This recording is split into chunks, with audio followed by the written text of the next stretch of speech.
मैं यहाँ रूस से आई और मुझे लगता है कि ये प्रोग्राम ये कॉन्फ्रेंस बहुत महत्वपूर्ण है क्योंकि हम लोग एआई हर दिन इस्तेमाल करते हैं लेकिन किस तरह से ये हम हमें इस्तेमाल चाहिए मुझे मालूम नहीं है और इसलिए ये बहुत इम्पोर्टेंट है to know the right way how to use AI इसलिए मेरे लिए ये कॉन्फ्रेंस बहुत बहुत दिलचस्प है।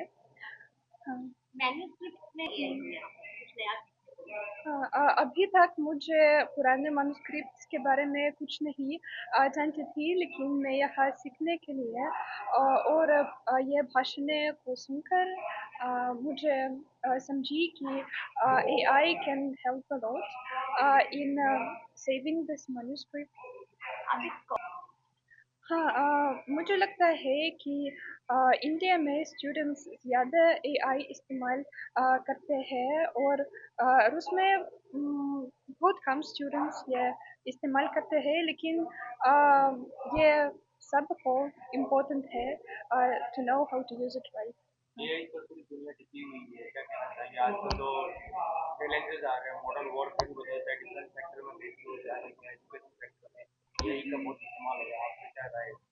Mhm. Many people use AI in the wrong way because AI should not replace a person, but it should support people to achieve better results. So this is why I think that we have to use it in a way that can make our work, what we do, more efficient, but not replace what we do ourselves. Russia is using modern warfare, AI, drone, and drone technology.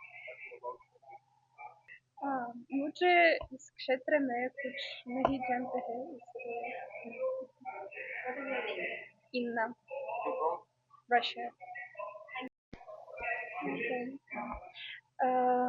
नमस्ते मेरा नाम नादिया है मैं रूस से हूँ और आज मैं इस कॉन्फ्रेंस में एआई के बारे में मुझे बहुत धन्यवाद बोलना चाहिए आमंत्रित के लिए और इस कॉन्फ्रेंस में मैं बहुत एआई के बारे में नई जानकारी ली क्योंकि मैं एआई बहुत कम इस्तेमाल करते हूँ क्योंकि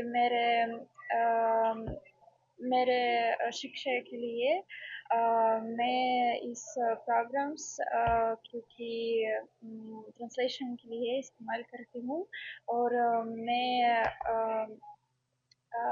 आज ज़्यादा प्राचीन मैन्युस्क्रिप्ट्स के बारे में जानती हूँ लेकिन अभी तक मैं इस क्षेत्र में एआई नहीं इस्तेमाल की लेकिन मुझे लगता है कि एआई भविष्य में मेरे लिए बहुत यूज़फुल होगी क्योंकि मैं कुछ प्राचीन भारतीय इतिहास लिखने अ, वो पढ़ने होगी अ, इस टूल के यूज़ से और I think that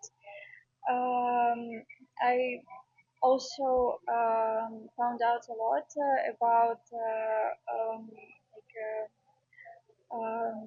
ancient manuscripts, Indian ancient manuscripts, because before that I have never met this in my studies, and I have never even heard about it.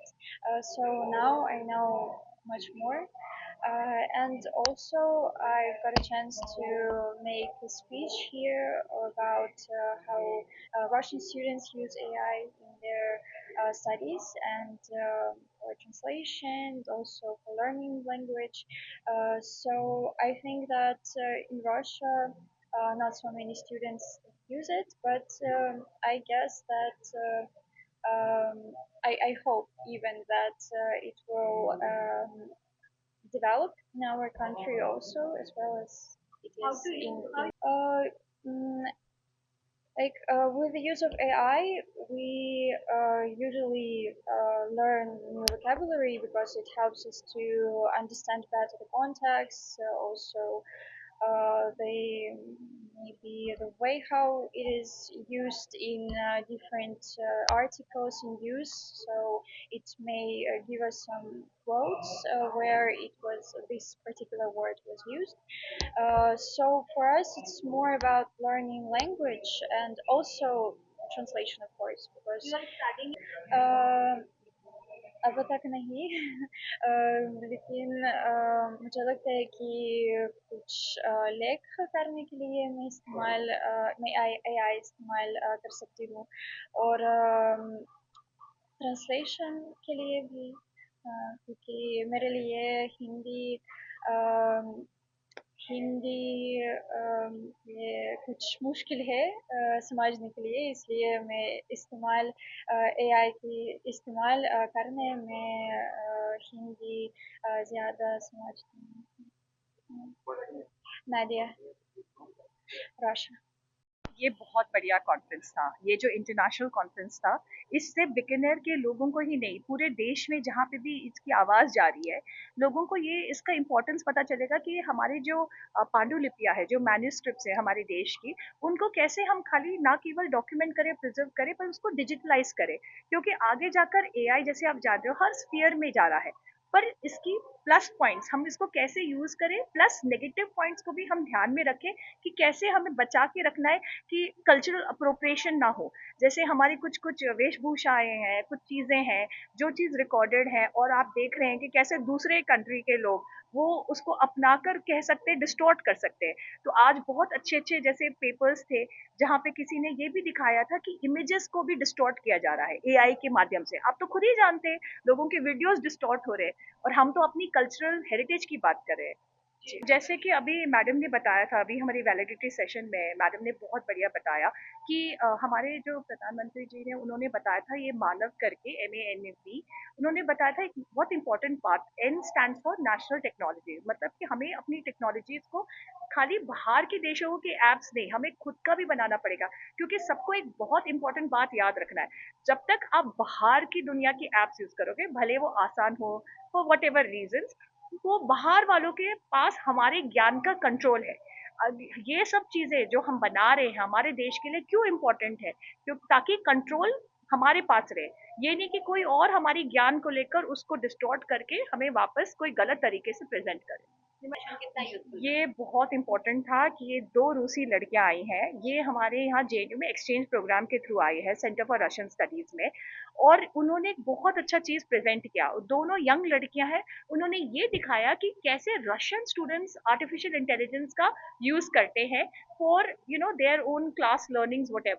और उन्होंने बहुत अच्छी चीज बात भी बोली कि कंपेयर टू इंडियन स्टूडेंट्स, उनको लगता है, उन्होंने स्टडी अभी इंडियन स्टूडेंट्स के साथ नहीं किया है, पर उन्होंने खाली रशियन स्टूडेंट्स के साथ किया। उन्होंने ये दिखाया कि अगर आप ChatGPT मेटा भी यूज करते तो कितना कंट्रोल करके करते। ये नहीं कि आप वो उसको आपको कंट्रोल करने दे, आपको उसको कंट्रोल करना है एआई को। तो और उन्होंने जब यहाँ के बच्चों से बात की, क्योंकि उनकी हिंदी बहुत अच्छी थी, उन्होंने ये बताया कि यहाँ के बच्चे तो बस डाल देते हैं कि हमारे लिए ये लिख दो, और जो एआई देगा भले गलत फैक्ट्स हो उसको सीधा कट कॉपी पेस्ट करते हैं। तो ये चीज था जो उन्होंने कहा कि ये हम लोग इतना नहीं करते हैं रूस में, और इंडिया में भी मैं नहीं कहती हूँ हर बच्चा ये करता है ऑब्वियसली। और ये बहुत जरूरी है कि एआई जैसा टूल है कि इसमें, जैसे कहते हैं ना स्पाइडरमैन की मूवी में, कि with great power comes responsibility. तो मोबाइल सबके पास है, पर आप मोबाइल से आप क्या करते हैं, किस तरीके से उसको यूज करते हैं, वैसे ही एआई के लिए भी हमें आपको बिगिनर ही नहीं, राजस्थान ही नहीं, पूरे देश में हमारे अगली पीढ़ी को बताना पड़ेगा कि एआई को कैसे हम करेक्ट यूज करें। जी, अब मेरा नाम है डॉक्टर संदेशा रायपा गर्ब्याल, और मैं असिस्टेंट प्रोफेसर हूँ लिंग्विस्टिक एम्पावरमेंट सेल JNU।